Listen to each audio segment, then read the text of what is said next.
Assalamualaikum warahmatullahi wabarakatuh. Yang terhormat Bapak Dr. Sabila Rosyadi MAG dan teman-teman kelas A Ekonomi Syariah yang saya cintai dan saya banggakan. Puji syukur marilah kita panjatkan kepada Allah Subhanahu wa taala atas rahmat berupa kesehatan sehingga kita bisa berkumpul lewat virtual dengan aplikasi Zoom. Dan tak lupa juga sholawat serta salam semoga tetap tercurahkan kepada junjungan kita Rasulullah Shallallahu Alaihi Wasallam. Pada video kali ini, saya, Dia Syahira Taradewi, sebagai moderator yang akan membantu kegiatan presentasi kali ini. Topik yang akan kita bicarakan mengenai fikih toharoh. Sebelum diskusi dimulai, saya akan memperkenalkan anggota kelompok 1 yang akan menyampaikan materi, yaitu pengertian dari fikih toharoh, dasar hukum dari fikih toharoh, dan macam-macam dan tata cara toharoh. Susunan kegiatan presentasi yang akan kita lakukan diantaranya pembukaan, penyajian materi, dan penutup. Materi yang pertama adalah pembukaan. Marilah kita mengucapkan basmalah. Selanjutnya adalah penyajian materi. Saya berikan waktu kepada kelompok. Waktu dan tempat kami persilakan. Pengertian toharoh. Toharoh dalam segi bahasa berarti bersih serta suci dari segala sesuatu yang kotor, baik itu yang bersifat maknawi ataupun abstrak. Sedangkan toharoh menurut syara artinya yaitu menghilangkan hadas serta najis. Toharoh juga sering disebut dengan bersuci. Objek toharoh di sini ada dua hal, yaitu hadas, baik dari hadas kecil maupun hadas besar. Dari sini kita belajar bahwa mengenal istilah bersuci baik dari hadas maupun najis. Masalah toharoh adalah masalah yang tidak bisa dianggap remeh karena sebagai masalah yang penting menurut Islam. Hal tersebut disebabkan oleh dua hal, yaitu satu, syarat sah ibadah tertentu yaitu toharoh. Misalnya yaitu ibadah sholat dan yang lainnya.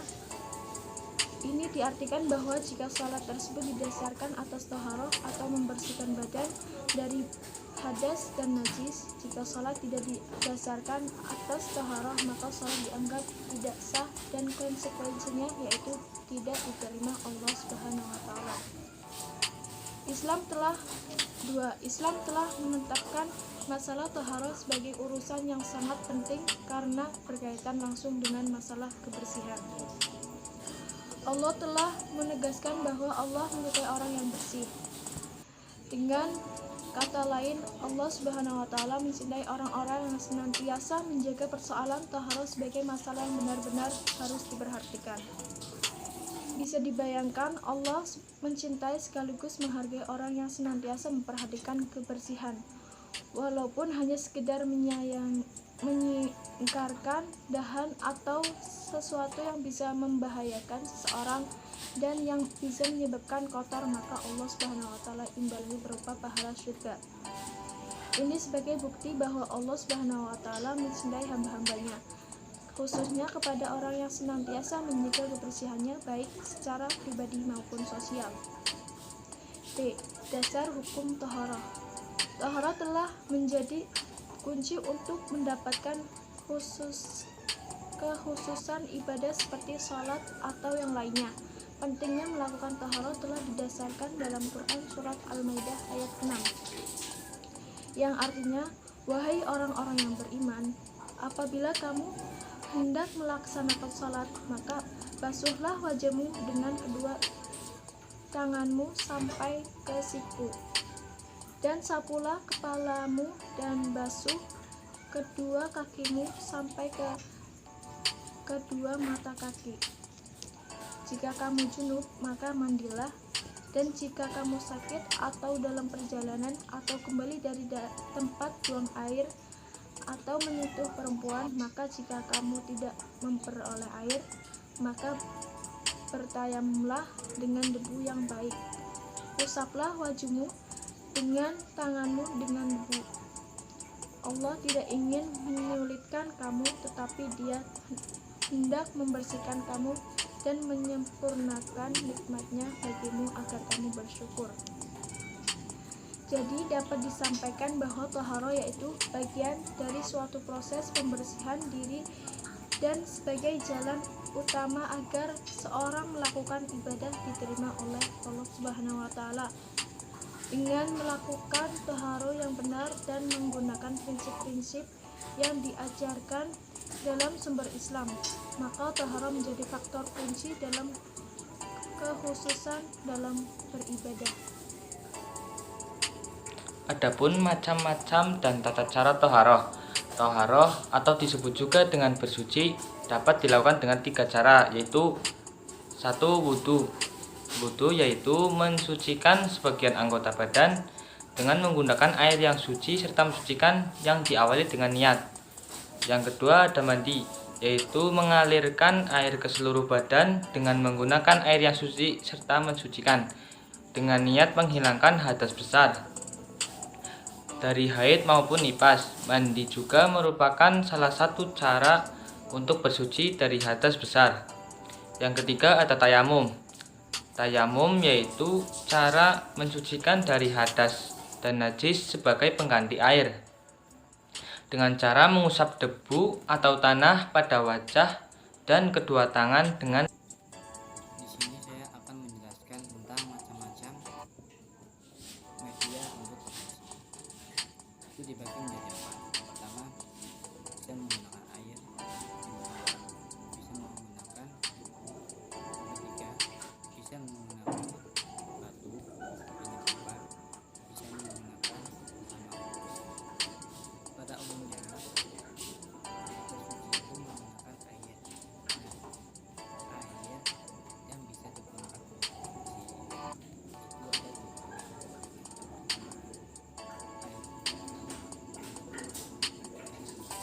bersuci itu ada 2.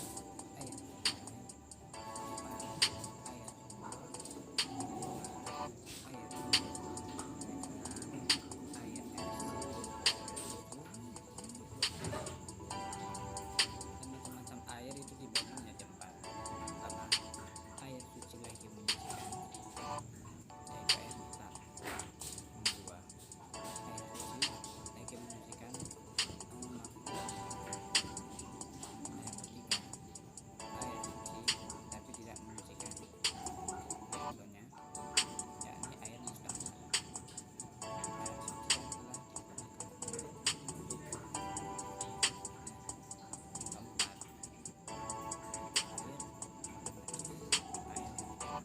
Adapun macam-macam najis dan tata cara taharohnya.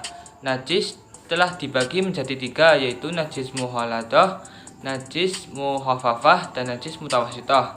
Najis muhaladah atau yang disebut juga najis berat, yaitu najis yang berasal dari anjing ataupun babi. Dan cara mensucikannya yaitu dengan menghilangkan wujud benda najisnya terlebih dahulu, kemudian dicuci dengan air yang bersih sebanyak 7 kali dan salah satunya menggunakan tanah. Yang kedua ada najis mukhafafah atau najis ringan, yaitu najis yang berasal dari air kencing bayi laki-laki yang belum makan apa-apa kecuali ASI atau air susu dari ibunya dan umurnya kurang dari 2 tahun. Dan cara mensucikannya yaitu cukup dengan memercikan air ke tempat yang terkena najis tersebut. Yang ketiga ada najis mutawasitoh atau disebut juga dengan najis sedang. Najis mutawasitoh terbagi menjadi 2, yaitu najis hukmiyah dan najis ainiyah. Najis hukmiyah atau najis yang tidak tampak yaitu najis yang diyakini keberadaannya tidak ada rasa, bau ataupun wujudnya, dan cara mensucikannya cukup dengan menyiram air pada tempat yang terkena najis. Yang kedua ada najis ainiyah atau najis yang tampak, yaitu najis yang terlihat wujud, bau, dan rasanya. Dan cara mensucikannya yaitu dibasuh sampai benar-benar hilang dari wujud, bau, serta rasanya. Demikian tadi presentasi kelompok 1. Mari kita mengucapkan alhamdulillah. Saya sebagai moderator mohon maaf atas kesalahan saya. Sekian, terima kasih. Wassalamualaikum warahmatullahi wabarakatuh.